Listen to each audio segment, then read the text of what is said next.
And welcome to the Concealed Carry Podcast, everybody. Thanks for joining in here today.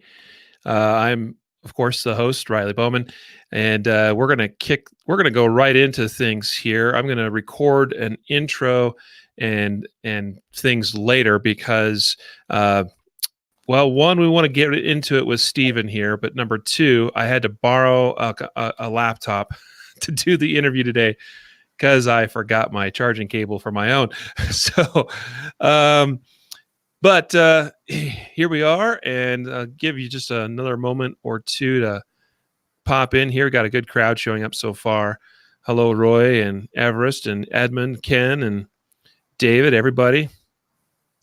Thanks for viewing today. It should be a great interview. There's no doubt about that, and I'm really looking forward to it. Hello, Brett from Tennessee. Thanks for joining. So, like I said, we're going to jump right into it. So without further ado, I'm going to go ahead and get this thing started. So, actually, maybe I will just go ahead and record a brief intro piece. Yeah, that should work. 3, 2, 1. This is the Concealed Carry Podcast, episode number 374. And welcome to the Concealed Carry Podcast, part of the concealedcarry.com network. I am your host, Riley Bowman, and I'm joined today by a special guest who I'm going to introduce in just a moment. But I want to go ahead and just take care of our sponsor message, get it out of the way, so we don't have to worry about that stuff anymore, and we'll jump right into today's content, which is going to be fascinating. I know that. But today's episode sponsor, real simple, just one sponsor, and it's probably going to come as no surprise to any of you that have been following things this last week or so. But today's show is sponsored by the new RangeTech BT Shot Timer, this Bluetooth Shot Timer, which you can find at concealedcarry.com/timer bonus, because we are still until midnight tonight during this special launch period where we have two great bonuses that come along with this: a training DVD with handgun shooting drills and a little power bank for charging your shot timer and or your phone on the go. So you can pick up this new great training product at concealedcarry.com/timer bonus. And the cool thing for you podcast viewers and listeners is that if you purchase and forward to us your receipt for your RangeTech Bluetooth Shot Timer, forward it to podcast@concealedcarry.com by midnight tonight, and we will send you, in addition to the other bonuses, a free tactical pen. So we hope that you'll take advantage of. It's like $90 worth of bonuses for buying a very affordably priced, because it's a lot more. Like, look, guys, I have a shot timer right here that costs $140. I've got another one somewhere around here that's $130. This one's priced $74.99, and you're going to get all these great bonuses. So just during the launch period, though. So that's our sponsor of today's episode. And so without further ado, as I said, we're going to get right into the meat of today's episode. And we're so privileged and pleased to have with us Stephen Willeford from Sutherland Springs, Texas. How are you doing, sir? I'm doing well. How are you doing? I cannot complain. And I really appreciate you for taking time out of your busy schedule to be with us here on the podcast today. In fact, when I say busy schedule, I am not exaggerating that, because you just announced this week, if I understood you correctly, from a recent Facebook post, that you are running for county commissioner down there. I am running for county commissioner. I want to do what I can for my community. Big race going on. I have 4 opponents in this race, and we're all on the Republican ticket. So it's a crowded ticket. Yeah, it's a crowded ticket, and we'll go for the vote on in the spring, and we will probably have to have a runoff in the summer, but we'll know by the summer.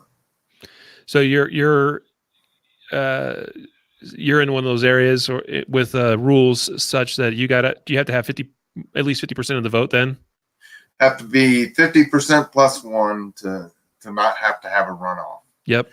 And having 4 opponents, the numbers are gonna That'd be awful hard to do. But with me, huh?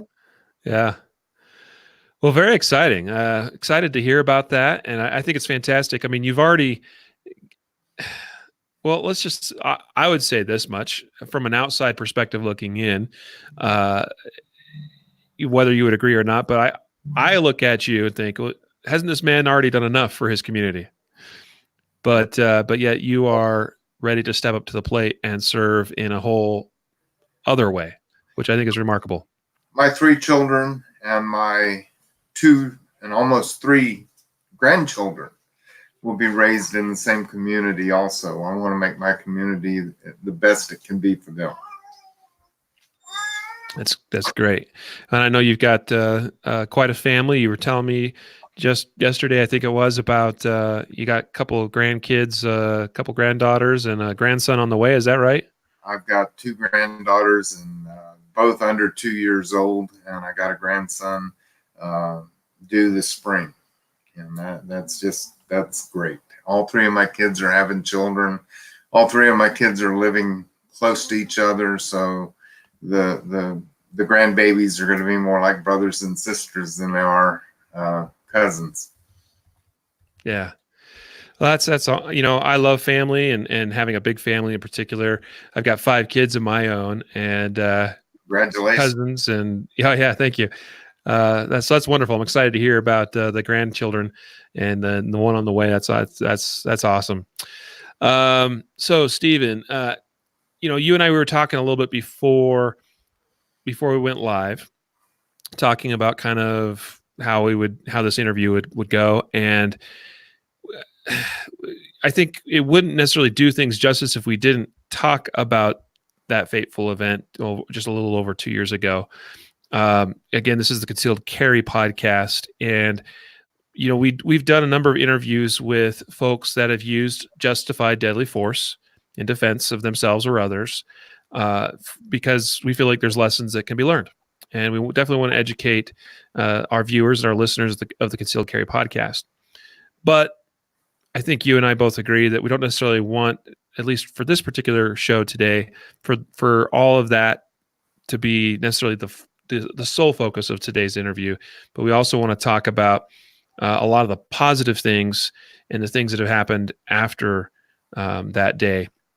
And so, but if it's all right, if you could rewind 2 years and kind of give us that story. You can do it however you want. You could do it kind of abbreviated if you want. Probably many that are viewing or listening have heard an interview or heard you tell your story somewhere. You certainly were kind of in the media all over the place there for a while. But would you mind going back and kind of telling us again kind of how that all went down? On November 5th, I was staying home from work. I was staying home from church because I was going to start my on-call at the hospital the very next Monday. And on-call, you carry a pager. And for millennials that don't know what a pager is, it can get a hold of you where a telephone cannot. So I would have to carry a pager for 24/7 for the next week. And 2 o'clock in the morning, I may have to go and fix a plumbing emergency at the hospital. So I was staying home from church to try to get some rest. And my wife, since I wasn't going to church, she decided she would go to my younger daughter's house. We were building a tiny house for my younger daughter and her husband at the time, about 5 miles down the road from where we live. And she was taping and floating at the time. And so she was going to go get what she could. And my older daughter was engaged to be married. So she was living with us so that she didn't have to sign another apartment contract and be stuck in a contract when she got married, and then she would move into with her husband. So she was staying with us. And part of her staying with us is she had to wash dishes and stuff. So she was in the kitchen washing the morning dishes. And she heard gunfire. And she came into my bedroom and said, "Dad, doesn't that sound like gunfire?" And You know, mind wants to make something normal out of something that is very abnormal.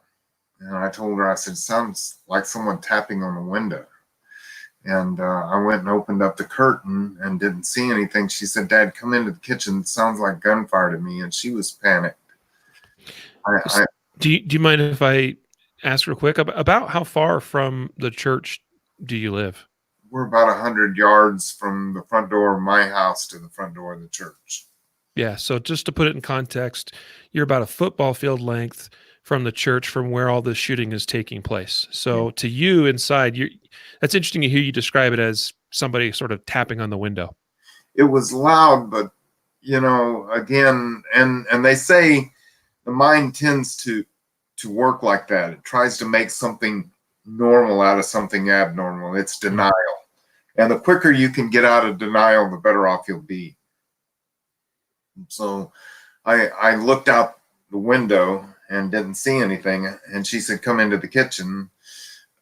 All three of my kids were NRA distinguished experts by the time they were 8 years old with a pistol. I used to be an NRA shooting coach and instructor, and instructed a youth shooting league. And we would shoot every week. All three of my kids know exactly what gunfire sounds like. I went in the kitchen, and my house, we had closed in my carport and used modern insulation and double pane windows. The rest of the house was built in the 70s and has single pane windows and stuff. When I got into the kitchen, I said, it is gunfire. And I ran to my safe to get my gun out. And why I had my guns all in the safe was I had been burglarized, and the burglar had gotten a gun before that. And so I started locking everything away. And today I don't lock everything away. I've got one at the ready at all times.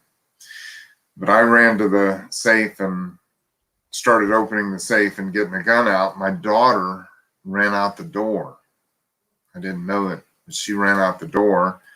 She got in her car and drove up the block to find out what was going on. And when she came back, I had gotten the rifle out of the safe, grabbed a magazine, and just grabbed a handful of ammunition and started loading ammo. And I called my wife and I said, where are you at? She said, I'm at Rachel's house. And she could hear the panic in my voice. And she said, what's going on? I said, stay where you're at. There's an active shooter at the church. And she said, don't go over there. And I hung up on her. And later she said, I knew you were going over there. She did whatever a wife would do. She didn't want me in on it, but I couldn't wait.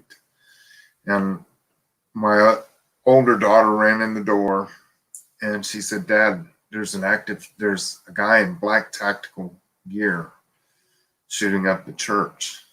And I said, did you call 911? She said, I did. They're aware of it.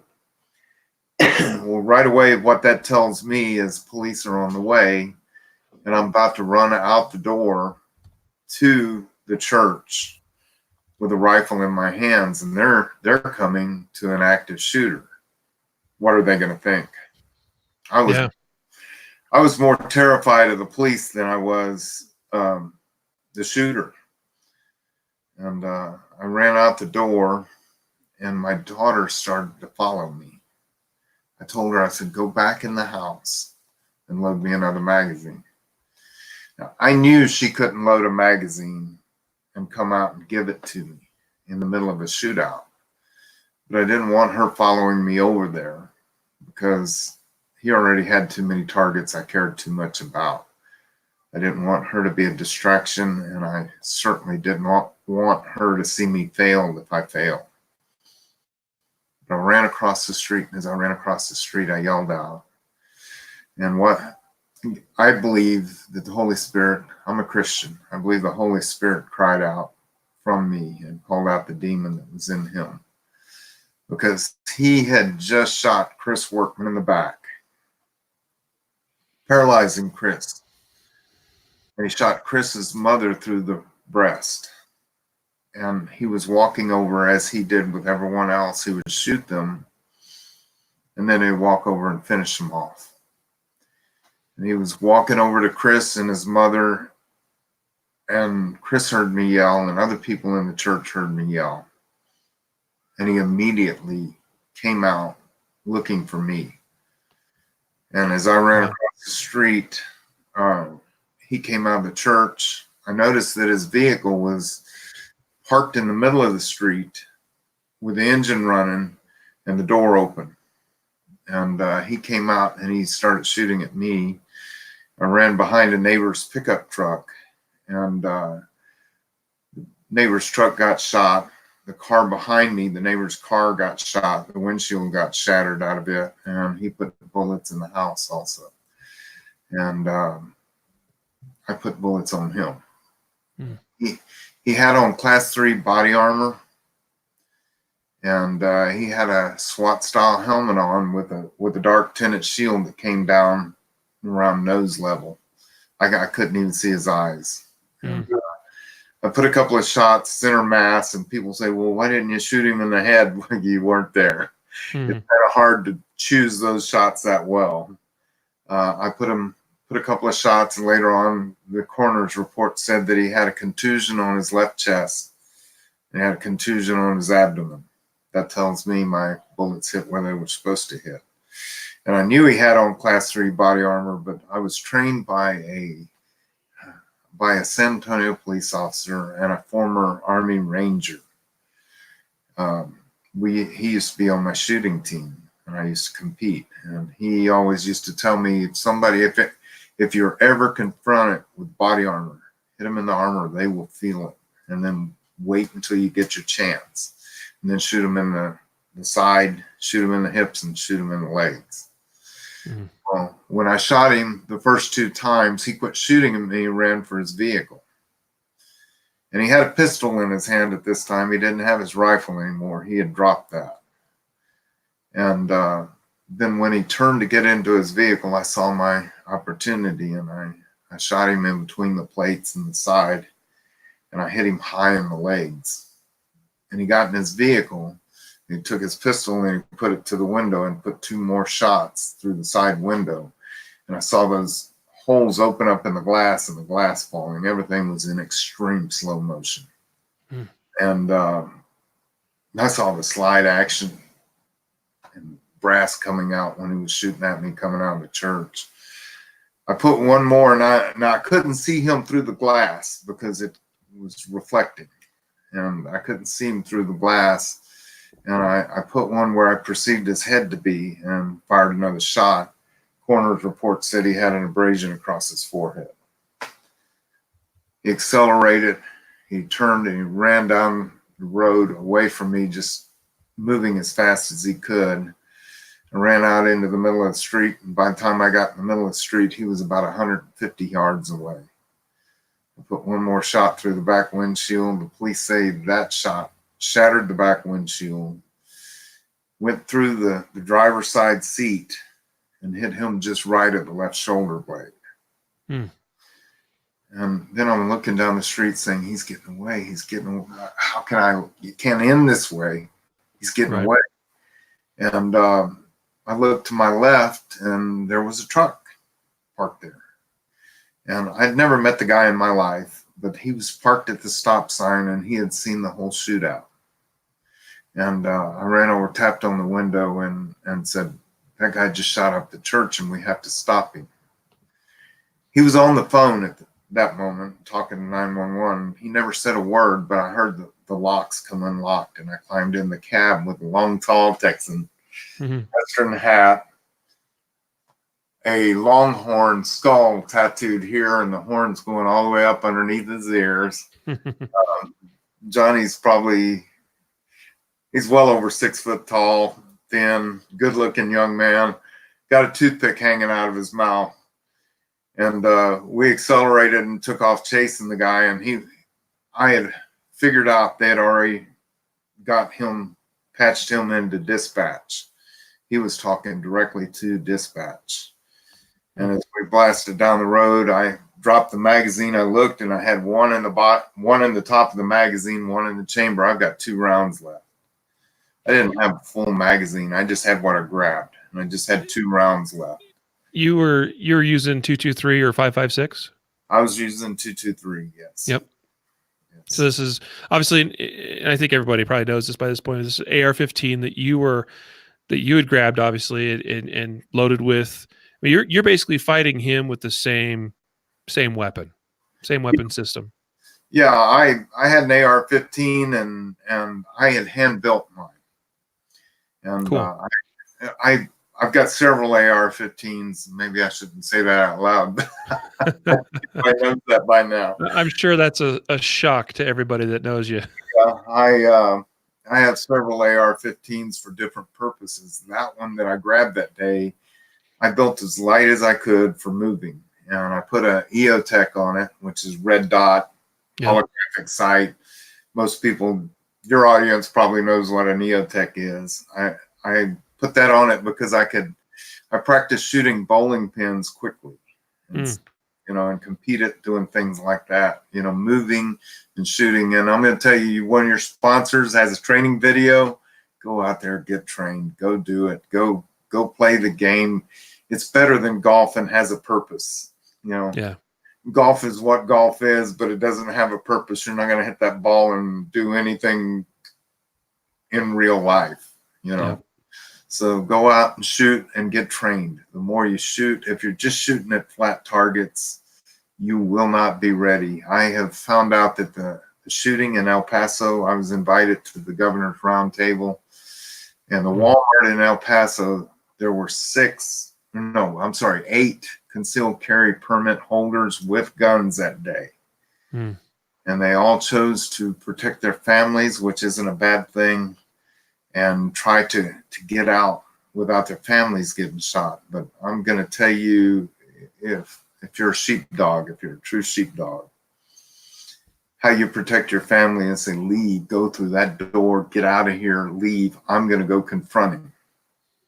And not only do I protect my family because he's less likely to follow my family if I'm occupying him, but I might protect your family also. Yeah. Well, that's clear by your actions on November 5th, 2017. You ran towards the gunfire. You ran towards the danger, sir. So I don't think there's any doubts in anybody's minds as to what you would do if you were faced with another situation. Well, and that's because of training. And that's what I'm saying. Go out and get trained. Your sponsor's great. I'm going to put a shameless plug for your sponsor here. If they've got a training video, go get it. Go make it happen. If you're just shooting at flat targets, and bullseye shooting is fine and good, but it's not going to help you in a real life situation. Go something greater. Yeah, I appreciate that. And one last question before you continue on your story now with the truck chase. You said you yelled at he's inside the church when you ran up nearby and you yelled at him. Do you recall what you yelled? You ready for something deep and philosophical? I yelled, "Hey."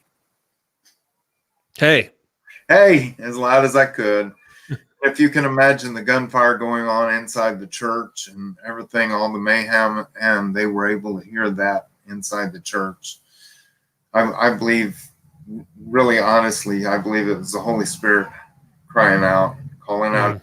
And my daughter in the house heard it. And, when Jesus walked into the garden with the 2 possessed men in the Bible, the demons within the possessed men said, "We know who you are. Have you come here to torment us before our time?" And he drove out the demons. I believe that was the same voice that called out the demon that was in the church. And again, he came out. He stopped what he was doing immediately and came outside. And I truly believe it was God calling out the demons inside the church. I can't call demons out. And I truly believe as he was shooting at me, I believe I heard a voice that said, "Don't worry about those." I've seen a lot of guns fired from a lot of different angles, but never before one pointing straight at me. Mm. And the slide action and the brass coming out, I saw it all. And I heard a voice that, don't worry about those shots. Mm. Just do what I sent you here to do. And again, he put bullets in the truck in front of me. He put bullets in the windshield of the car behind me. I had to apologize to the neighbor for all the damage that he did. And Fred says, "Oh man, you can use my truck anytime you want." Wow. But we continued down the road, and at first we didn't even see him. He had gotten that much of a head start on us, and we were passing cars, and Johnny said he was doing over 95 miles per hour. I believe at 110%. I'd never met him before, didn't even know his name. And we were talking on dispatch saying, okay, we just crossed this road, we just crossed that road. And then finally we came to 727. And it was a farm road out here, 7227. And told him we had crossed that road. And then we saw him. Mm-hmm. I said, that's him. He was driving a gray Ford Explorer, and the back windshield was bashed out. And I knew that was him. I said, that's him, that's him. There was glass all over the ground back where I shot through the back windshield.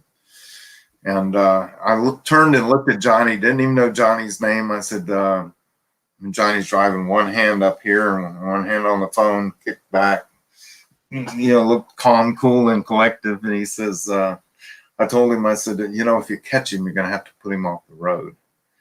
And Johnny just kind of looked over at me and said, yep, I already figured that. And I'm thinking, my God, who am I riding with? He's probably thinking, I always wanted to try a pit maneuver. But wow. So we started catching him, and I knew that at that point, I knew some of my shots had hit home because he was slowing down. And I'm thinking, I had the window down, and I'm thinking, here it is. This is going to be it. I got 2 shots. He's got on Class 3 body armor. This has to be good now. He pulled off into the bar ditch, and he had a road sign in front of his vehicle. And Johnny kind of pulled up a little bit behind him and stopped. And with my left hand, I reached and opened the door and started pushing it open. And I was going to step out of the vehicle. And I was going to use the door to block. And before my foot even hit the pavement, he accelerated again. He hit the road sign. It flipped over the top of the vehicle. He went right back up on the road. I'm like, here we go again. And I shut the door, and he continued about 3/4 of a mile down the road. And then he went off to the left-hand side of the road, through a fence, and out about 50 yards out into a field, and stopped. And this time he had run through a fence and run out into a field. And I told Johnny, I said, get down below the dash. And I got out and I put the rifle over the hood of the truck and started yelling some really rude obscenities. And I hope I get forgiven for that. I was really mad, and wanted him to know how serious I was. And Johnny got out and did whatever millennial would do. He took his phone out and videoed me. I'm like, really? That's what you're doing? He was out videoing. And the police ended up confiscating the phone and the video. And I waited from 5 to 7 minutes, they estimated, holding the gun over the hood of the truck and waiting to see and yelling before the first officer showed up. And I guess another thing I would like to say is, whenever the police get there, comply with everything they say. It'll work its way out. Just comply. I was never so happy to see an officer in my life, and I heard him come over the intercom system. He said, "Driver, get out of your vehicle with your hands up." And I looked up the road and I saw him. He said it again, "Driver, get out of your vehicle with your hands up." And I thought, okay, I'm done. I laid my rifle on the hood of the truck and I started to the back of the truck with my hands up. And he looked at me and made eye contact. And he said, "Not you." I was like, okay. I went back over and I picked my rifle back up. I didn't want any mistakes, but apparently he knew who I was. And so I picked the rifle up and I held it back on the vehicle again until 4 or 5 more squad cars came. And they got out AR-15s, and I'm like, I am done now. But that first officer just had a pistol, and he was about 100 yards, and I was about 50 yards. I had a rifle. I only had 2 rounds, but I still had an advantage being 50 yards with a rifle as opposed to 100 yards with a pistol. Yeah. So I waited until all the rest of the police got there, and then I sat beside the truck, and I was barefoot. I didn't have time to put shoes on, and people said, "Why didn't you have shoes on?" All those shots I heard, I couldn't take time.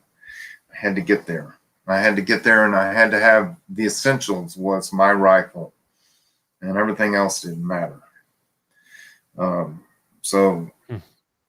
Yeah, I was trying to get my feet into shade at the truck. And here in Texas, it was 90 degrees on November 5th. Pavement was hot on my feet. And so I waited there probably 30 minutes trying to figure out what they were waiting on. And finally started to run back, and they said, no, stay where you're at. We'll bring up a police cruiser. And they drove a police cruiser up, and I was able to run back with using the police cruiser as a shield to get back to the rest of the police line. And and I gave my statement to 6 different police departments at that time, which a lawyer said, "Oh no, never do that, never do that. Wait till you get a lawyer." But it worked out for me anyway. Yeah. Stephen, do you know how many shots you fired? Yes. And later they asked me how many shots, and I said, "Well, there's a box of ammunition over there. It's a 100-round box." I said, "I had 2 rounds left in the rifle.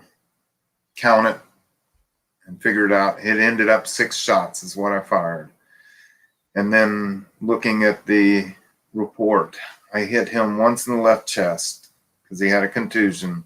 I hit him once in the abdomen. He had a contusion there. I hit him once in the ribs and the side. I hit him once high in the legs. That's 4. An abrasion across his forehead. That's 5. And then as he ran down the street and running away from me, I put the one that hit him just right at the left shoulder blade through the back window. That's 6. I hit him 6 out of 6 rounds. It's pretty effective fire. It depends on whether you wanted it. He didn't stop him. But well, I did say one time it didn't stop him, and I wish I would have had a 7.62 because it didn't stop him. And David Colbath, that had been shot 8 times and survived, he said, "You stopped him from killing us." Yep. That's all that counts. Yep. You got the job done, sir. You know, and I wanted to just kind of go back a little bit, and for the context of our listeners and viewers, you know, you use language something along the lines of, "Oh, he's getting away. He's getting away. I need to stop him," you know, sort of thing. And I was thinking, you know, like we talk a lot of times in the podcast about being careful about, you know, going after a bad guy, particularly in like say a context of like a home invasion, right? Well, once he's out of your home, he's out of your home. You know, he's no longer your problem, sort of thing. But I just want to make it clear that now, while you certainly were under no obligation to go after this man, nor were you under any obligation to respond in the first place, you chose to do so. And I certainly see no problem. In fact, I think it's remarkable that you went after him and that you were concerned about him getting away. And the difference here is that this man had already made it known and clear as to his intent, and his intent was killing as many people as he could. So it's a different context than, say, some punk kid that breaks into your house, and like that's a different context altogether. This was a live, active threat, and you went after him, and the end result, like I said, is that you were effective and you did stop him. At very least, if he would have gotten away, there would have been a shootout with police department in the end. The police department told me he had multiple guns in his vehicle and multiple loaded magazines ready to go. They even speculated that he might have been headed for another church. He actually had started the day going into First Baptist Church in Lavernia, which is 7 miles down the road from Sutherland Springs. And they have him on video. He walked into the church, sat halfway through the first song, and left the church in Lavernia and came to Sutherland Springs. There were two uniformed police officers that went to church at Lavernia, and they were there that morning in uniform with their guns. And again, this is just speculation, but they think that the visual deterrent, he decided to come to Sutherland Springs first.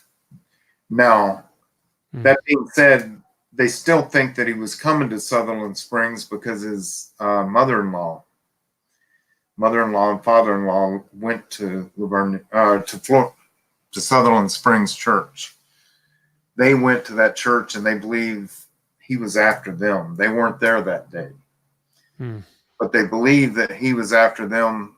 They speculate he may have wanted to start it in Lavernia, and then when the police and EMS and everybody ran to Lavernia, he was going to come to Sutherland Springs. But that's all just speculation. You don't know what happened in his head. He ended up, as we came up on him, the police department tell me that he called his wife and his father and said, "I've done something horrible and I've been shot multiple times and I'm not going to make it." And that's when he turned the gun on himself and killed himself. I didn't kill him. He killed himself. Yeah. I personally believe he may have been coughing up blood from the shot in the side, and may have been bleeding very badly from the one in the legs, high in the legs. But he killed himself. Yeah. I didn't kill him. Yeah. To your point about him visiting the church in Lavernia, this is not an untypical thing when we look at mass shooting or mass killing events. It's actually quite common that these perpetrators will go through. Now, whether they're, again, we don't know all his intents here. Maybe he was thinking about doing something in Lavernia, but it could have also been kind of like a, what do they call it? There's a word for it, and I'm spacing it, but it's kind of like a pre-run through. Like he's sort of like running through and preparing himself and getting himself sort of ready to do it. It's actually contrary to probably what I mean. Yes, of course, these mass killers are really, really terrible people to be able to go through and do what they do and have done in a number of events throughout the years. But at the core, they're still human beings, and it's not an easy thing. I don't care who you talk to. It's not an easy thing to show up someplace where there's a bunch of people and just shoot them in cold blood like that. And so what we see from the Aurora Theater shooter, what we see from a number of these, they will do similar things where they'll go to one location. Maybe they're scoping it out. Maybe they're thinking about doing something there. Maybe they don't quite have the guts to pull it off there. Maybe they see a couple uniformed cops, whatever it is. But we see that in a few other instances as well. I just kind of wanted to. I was actually really glad you brought that up, because I think that's an interesting thing to take note of. And I think for those of us that maybe are involved, perhaps in even church security, or maybe we're not, but maybe we attend various events where there's a lot of people, or church or school, we should be paying attention to the people around us and observing body language and observing things like this and go, there's something not quite right about this guy. And, not that we can go calling the cops on everybody we feel uncomfortable about, but it's good that more and more of us in the communities be aware of things like that and watching, and maybe that helps us prevent something at some point from happening in the first place, because we're able to notice something that's out of place with somebody and we can do something about it. I don't know, your thoughts on that? We call them JDRs, just don't look right. Mm-hmm. That's actually what we call them. I work with the church's safety response team now, and train together and stuff. And we have radios, and we call them JDRs. Just don't look right. The guy at the Walmart in El Paso, he drove 6 hours from Dallas to El Paso. He walked into the Walmart to get something to eat. And as he sat there and ate, he decided that there was nobody there with a gun to stop him, that it was a soft target. Yeah. He got to his vehicle, got his gun, and came back in. Which is really interesting that Walmart decided that they didn't want open carry in Walmart anymore, because that's the exact reason he got his gun and went back into the Walmart, is because he didn't see any resistance. But he went in and he scoped it out first. And he told the police afterward, and he just gave himself up at the end. He shot all his ammunition and then just waited for the police. But he scoped it out first and decided it's a soft target, went back out, got his gun, came back in. I want to mention a few people too, and a few things that happened that day.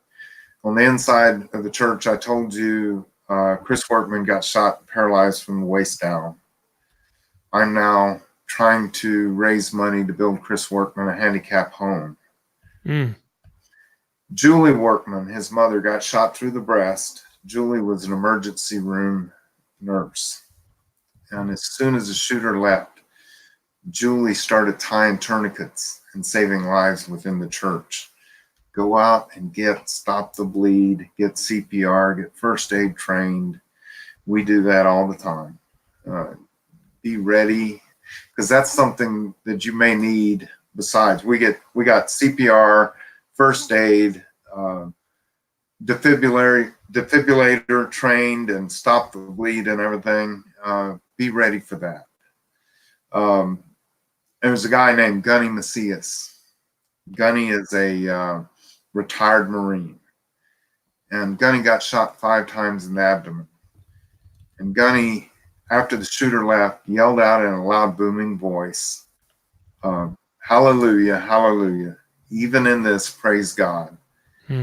And started barking orders and telling people what they needed to do to save their lives. He couldn't even stand himself, but he was telling people. And sometimes in a panic situation, you just need to be told what to do or given permission to move. And Gunny was doing that. And then a little 7-year-old girl came up to Gunny and said, "Gunny, I'm scared." And Gunny started singing "Jesus Loves Me" with a little 7-year-old girl. Hank Farner. Hank is the first police officer that was in the building. He didn't know the shooter was gone. Hank looks all of 15 years old, if you look at him. But he ran in with his rifle ready to do battle and looked around. And when he saw when he finally decided the shooter was gone, Hank had been collecting tourniquet kits, first aid kits out of his own pocket and putting them in his police cruiser for a long time. And the other officer says, "Why are you doing that? You're spending all your money on that. Are you expecting a mass shooting or something?" And Hank would always say, You just never know what you're going to be confronted with. So Hank ran out of his car, opened up his car, his squad car, and got out first aid and tourniquets out of his car, and was able to give them and distribute them to the people that were helping each other at that moment and saving lives before the first EMS and EMT showed up. So Hank is he's my hero. He's absolute. He was there ready to do battle, and as soon as they told him there's a crash down the road, he jumped back in a squad car. By then, that already the EMS and ambulances gotten there, and Hank jumped back in his car and came down to the crash scene where I was. There were people like Johnny, and had a neighbor that ran across the street and had some medical training. Kevin Jordan ran inside and started helping tie tourniquets and stuff before the EMS got there. There's just a lot of people that did a lot of courageous things. I'm really glad that you mentioned and share those stories with us, because a lot of people do look at you as a hero, but the truth is there were many heroes there that day. There was. There was. Do you mind if I ask a question here from a YouTube viewer? He calls himself Minuteman for Jesus. He asks, what are Stephen's thoughts about people coming to church with their firearms, as our forefathers used to? I am absolutely in favor of it. They walk in the door, they're carrying, packing on their side. Texas, we have permitted carry, permitted open carry. I personally think it should be a constitutional open carry. Right. But I am not afraid of you walking into our church with your gun on your side. I would say, if you're in the pews and something starts happening, keep everybody down in your pew and move them to the exits. Don't get in my way. Yeah. Yeah, indeed. I know that, well, so I certainly have other questions for you, but I want to, again, make sure we do justice to some of the things we promised we would talk about. Would you mind sharing with us, what has it been like for you personally and for your family recovering from the traumatic event? Well, I think my family, I can never be more proud of my family. My wife did come back to the house because my older daughter was just dead set on going over there. And so my wife came back to grab her, and the shooter was gone already by then. But my wife and both my daughters went over to the church and started helping pull people out of the church and comfort the people that were left. My daughter was put in charge of a little 7-year-old girl she had 2 of her siblings shot and killed in front of her. And then her mother, that was pregnant, covered her with her own body and died on top of this little 7-year-old girl. And they brought her out, and they asked my daughter to take care of her until they could get things worked out. And so my daughter started singing Walt Disney songs with her and stuff, occupying her mind and things. And now my family is suffering from PTSD, my wife included, and it's been a struggle. But things are looking up, Things are happening, and we're moving forward. I don't think I suffered as much from PTSD by any means as they did, but then they saw things that I did not. I didn't go into the church. I didn't see some horrible things that they saw. They didn't actually go into the church, but they saw what was being brought out of the church, and some of the horrific things that had happened. We lost 26 people. Zach Poston was a senior in high school, 17 years old. He was already signed up to be a Marine. They dug 7 bullets out of Zach, And Zach's grandmother crawled on top of Zach while he was being shot, and she sacrificed her own life on top of Zach. Marines don't want Zach anymore.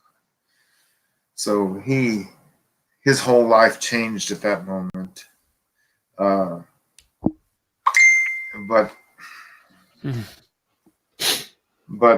he was given a scholarship by Shriners College, and now he's going to college. We have people like David Colbath, the shooter. The last shot that David Colbath suffered, he got hit 8 times, and the last time the shooter put his boot on David's back and put the muzzle of the gun right between David's shoulder blades in the middle of his back, and he shot David in the back. The bullet turned in that inch of flesh between his back and his spine. It turned and went around his spine, went through his body, went between his lungs, clipped the sac underneath David's heart, and lodged where you could feel it underneath his left arm. David survived. Tell me that wasn't a God thing. But David survived, and he's now traveling the country speaking, as I am also. Morgan Workman, now it was Morgan Harris at the time. She was working the sound booth. She got shot 4 times in the leg.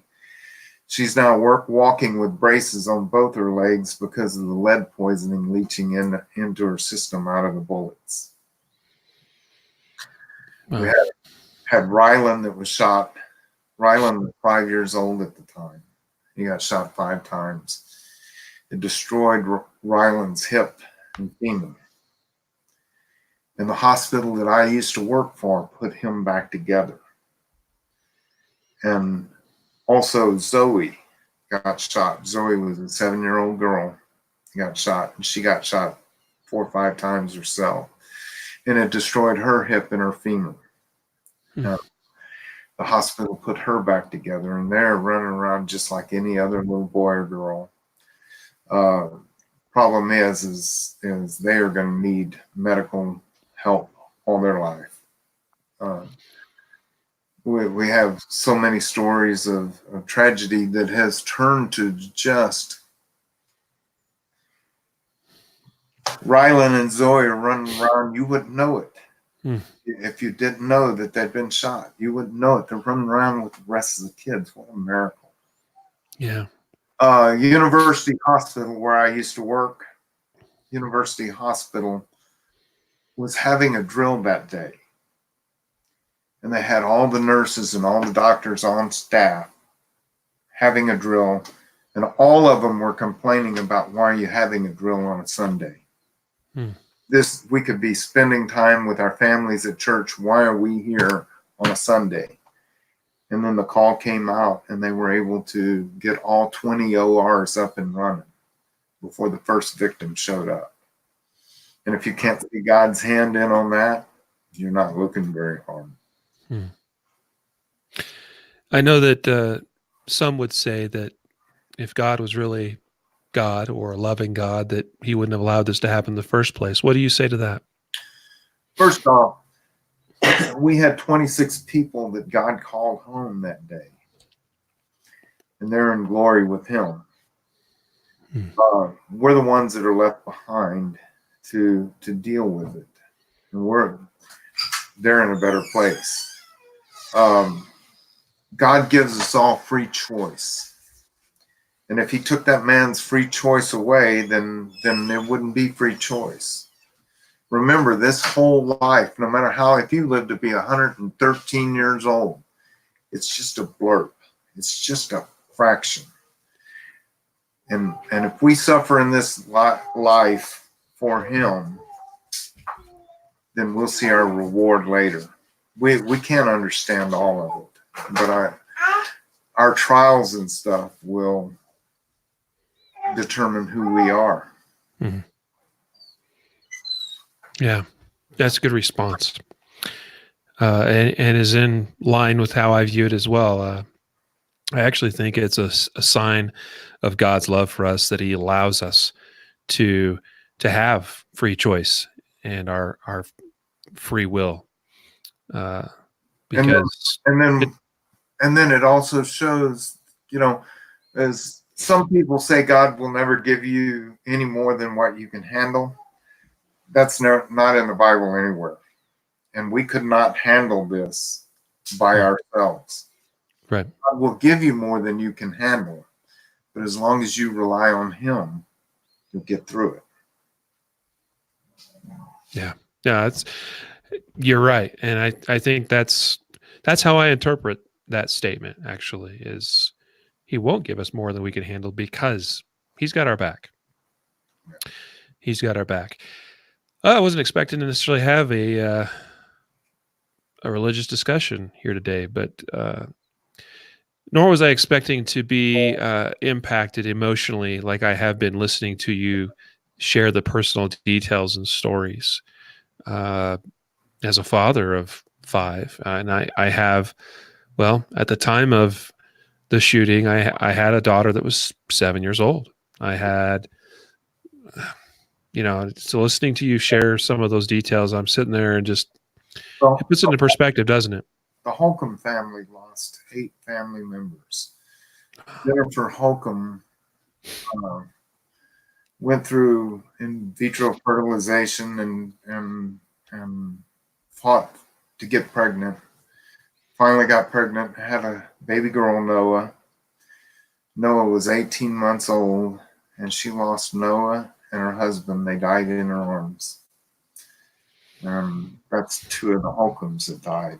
The Holcombs buried 8 of their family members, and I went to the patriarch of the family. I went to Joe Holcomb. Now I'll call him Papa Joe. And I said, Joe, I'm so sorry for your loss. And Joe Holcomb said, heck, I haven't lost anybody. He said, they just went before me. He said, I'm an old man. I'll see them before you will. Mm. Yeah. What's the story with the First Baptist Church? Is it reopened? Is it And a memorial? another cool story about the First Baptist Church is Carla Holcomb. There was property behind the church, and it faced 87, which is a main road, and the church kind of faced into the town. And there was property that was back behind the church. And most Sundays, you would find Carla Holcomb out there praying, walking the perimeter of the property that was not being used. She was praying for God to give the property to the church. And the pastor of the church told her one time, Carla, we will never be able to afford that property. And Carla looked at the pastor and said, I'm not praying that God sells us the property. She says, I'm praying that God gives us the property. After the shooting, Carla Holcomb was one of the ones that died. Her car was actually parked on that property that morning, meaning that before church had started, Carla was probably out there walking the perimeter, praying for that property, just like she so often did. And that morning, God told her, Carla, that today is the day your prayers are answered, but you're going to come home today too. After the shooting, Belden, he's a very wealthy businessman from Belden Roofing and Remodeling, bought the property behind the church and donated it to the church for the new building to be built. Our new building is gorgeous. And it's got bulletproof glass all the way around it. And it's got cement, cinder blocks, poured with cement and rebar, all the way from ground all the way to the top steeple. It's a fortress. And Carla prayed for that property. And God gave us that property. Wow. That is amazing. And How, also, we have been able to Santa Fe, Texas. You know about school shooting in Santa Fe, Texas? right. It happened less than a year after Sutherland Springs. Santa Fe, Texas went through a school shooting. Hmm. And on my Santa Claus, that's what the beard and mustache is all about. I play Santa Claus every year. We load up Harleys with toys and stuff, and I put on a Santa hat. And I grow out my beard from August until Christmas, and we ride and we deliver toys throughout Wilson County. And I was able to ask one of the young ladies that was a senior in high school in the Santa Fe shooting. She hid in the band hall and went through the shooting, and she rode with me to deliver toys throughout Wilson County. And she asked me, she said, how can your community pull together like it did, and my communities clawing themselves to pieces? Because we have faith. Ours was done at a church.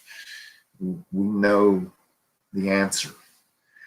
And we had a barbecue, sponsored a barbecue at the church, and invited all the families of victims and shooting victims to the church, and had a big barbecue. We have been able to reach out.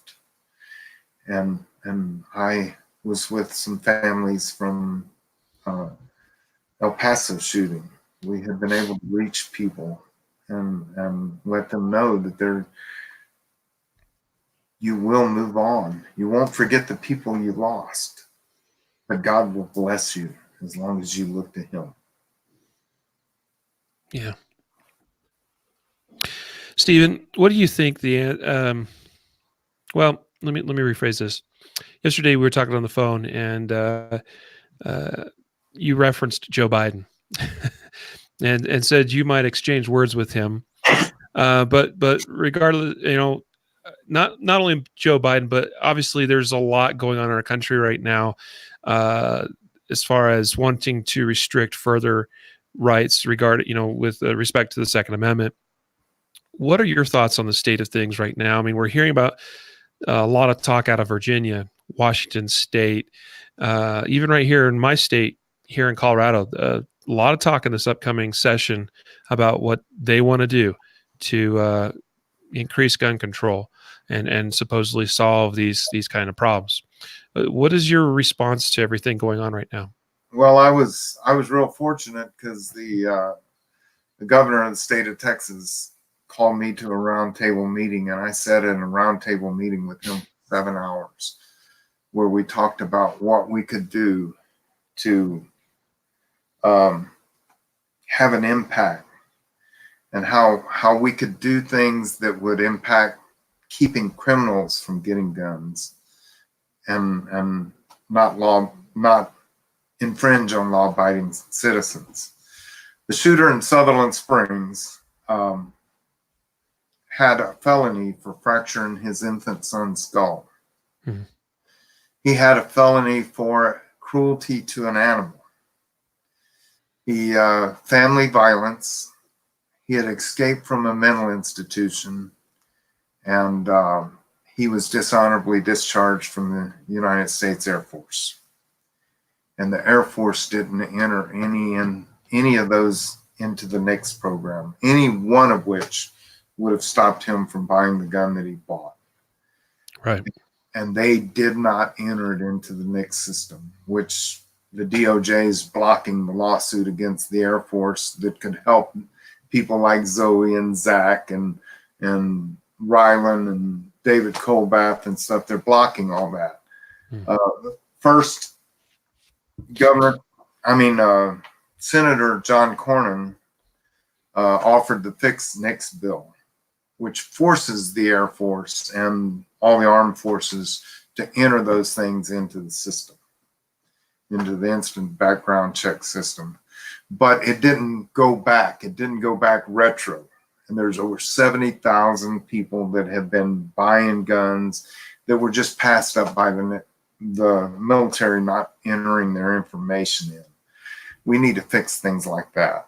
We need to, if you're a felon and you walk into a gun store and you say, I want to buy a gun, and you get turned down, it shouldn't be the gun store's obligation to enter that. It should be in the program when you enter it in, then it kicks it out. You're a felony, you just tried to buy a gun, and the police department need to knock at your door. And that was Cruz Grassley.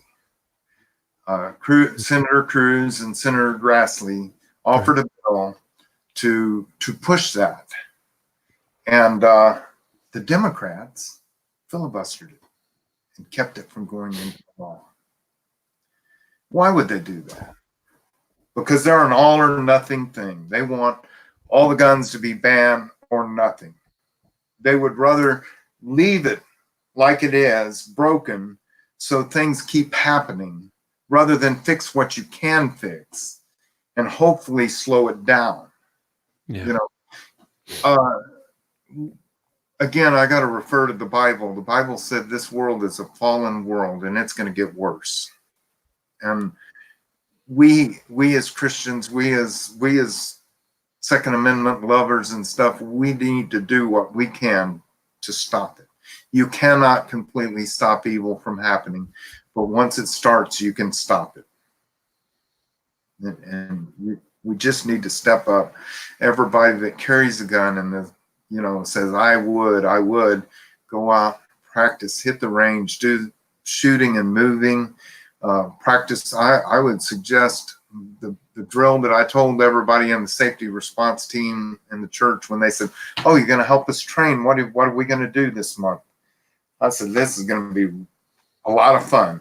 I want you to stand in front of your mirror with an unloaded gun for 15 minutes every day this month.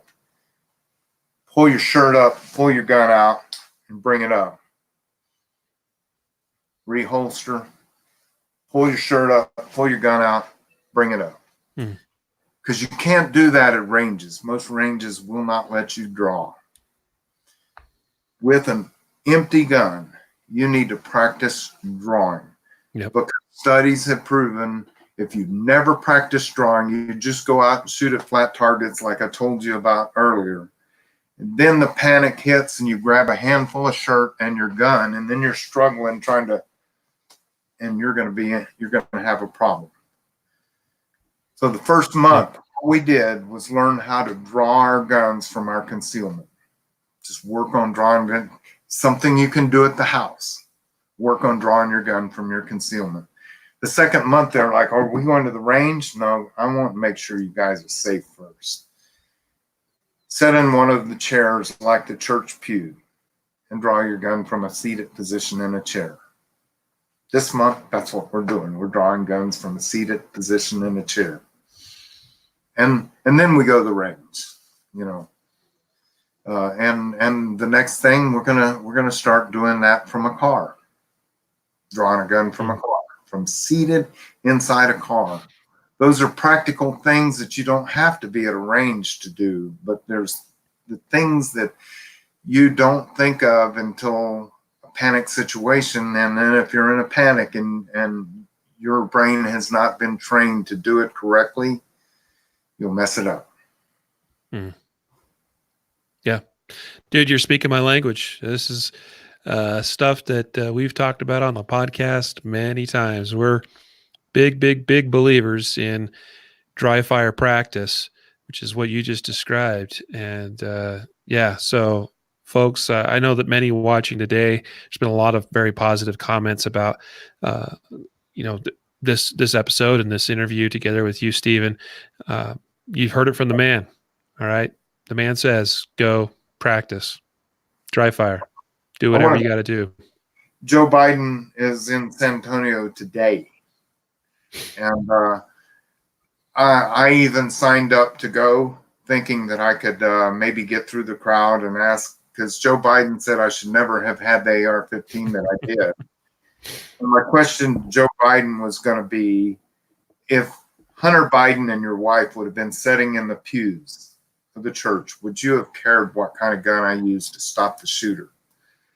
And so I signed up to go and stuff and thought, I can just walk in. Nobody's going to know me. Not a big deal. Maybe I can work my way to the front and actually ask the vice president a question. Mm. Well, I thought, I guess I'm naive in so many ways, because the next thing I got is a personal text. Mr. Willeford, are you coming to Joe Biden's event? And I text. I'm thinking, does he really text everybody? Yes, I know. Do you need directions? Sure. So they sent me directions. And then I texted, but I don't have a ticket. And I was at the Wilson County Republican Christmas party last night. And I'm out there meeting and greeting all the other candidates and stuff. And I've got 4 that run against me. 3 of them were there last night, shook hands with them and said, nice to see you guys. It's going to be a fun run and everything. And the phone goes off and I pick it up and it's Joe Biden's campaign. Mr. Willeford, we would like you to come here early tomorrow.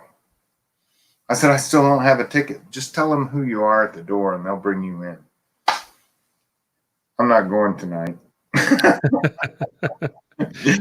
They already know who I am and they are not going to let me ask Joe Biden a question. In fact, they're going to try, if I went, they would probably try to use me. They would probably recognize me in the crowd. Hey, there's Mr. Willeford up there. See, he even supports me, and that wouldn't be why I'm there. Right. And then I wouldn't have had a chance to speak anyway, so it would look like I was actually there to support him. So yeah. I've decided against going to his thing tonight. That's understandable.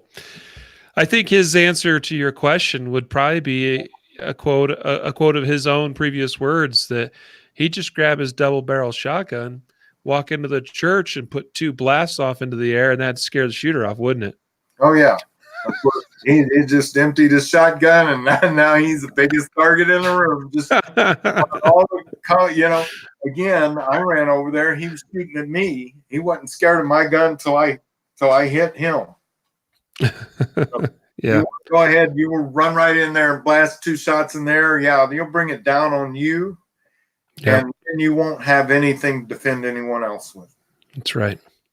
I am so thankful, Stephen, that you had your AR-15. I am so thankful that you took it upon yourself to grab it, to not take any thought for yourself, for even shoes, and that you ran towards the gunfire, and that you brought an end to the death that was taking place within the walls of that building that day. I'm so thankful for you, brother. I want to say that I'm not that unusual. There's all kinds of people out there that just like me that would have done the same thing. Yes, there are. Yes, there are. I mean, I am so thankful for Wilson County Police Department. They were running as fast as they could to be there. And those are brave officers. They would have been there in a heartbeat had they could. But you can't always have a police officer when you need one. I'm thankful for our military. They go overseas and risk their lives on foreign soil with the chance of never returning home alive. I appreciate them, and the ones that do return home and that would do the same thing that I did. We have heroes everywhere.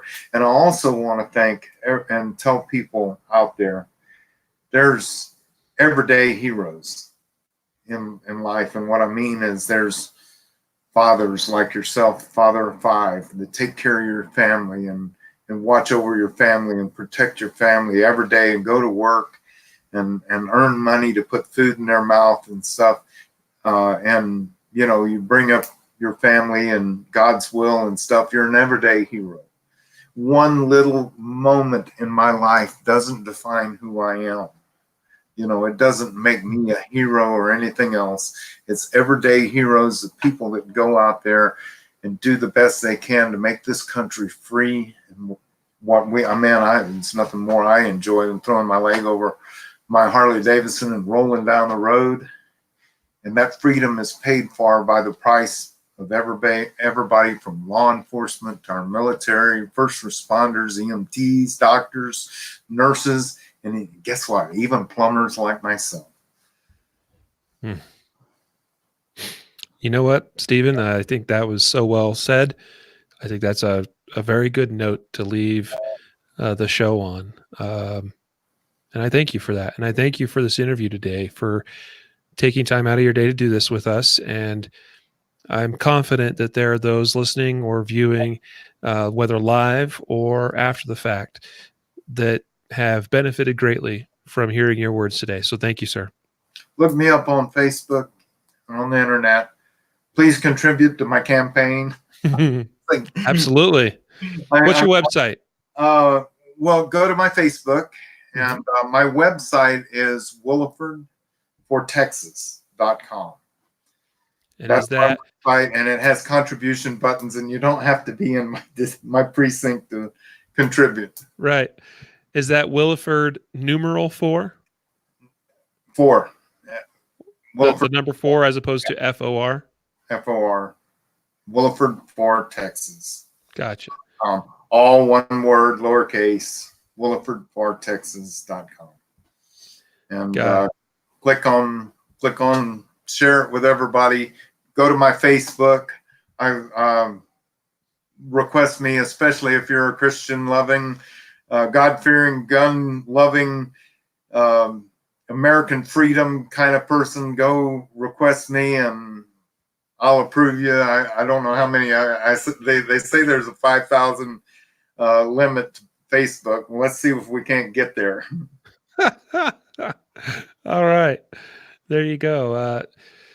Stephen Willeford, you're a great man, and I wish you the best in your campaign. I hope that you are able to continue making positive differences. I know you're doing a lot of great things, and we didn't even get into everything that you're doing. I know you're working a lot with your community, with the state of Texas, with churches, with law enforcement agencies, and folks, I think you can learn a lot about that from his Facebook page there. And so go follow him, like him, support him, and also the community of Sutherland Springs. It was really cool to hear about some of the things that are happening there.